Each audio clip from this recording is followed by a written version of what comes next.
క్రైస్తవ మిత్రులందరికీ నా హృదయపూర్వకమైన వందనాలండి. అందరూ బాగున్నారా?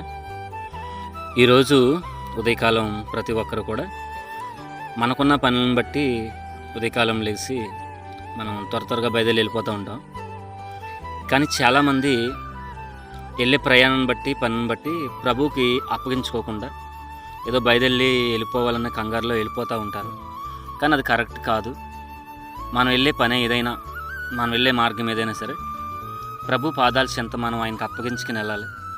ప్రభు, మరి నేను వెళ్ళే మార్గాల్లో తోడుగా ఉండని, చేసే పనిలో తోడుగా ఉండని అలవాటు చేసుకోవాలి. అడగటం అది మన హాబీగా దాన్ని ఏం చేయాలంటే దాన్ని ఎక్కువ మనం అలవాటు చేసుకోవాలి. అలాగ అలవాటు చేసుకోక చాలామంది ఆ వెళ్ళే పనుల విషయమైనా, వెళ్ళే మార్గం విషయమైనా చాలామంది కొన్ని ఇబ్బందులు ఎదుర్కొంటూ ఉంటారు.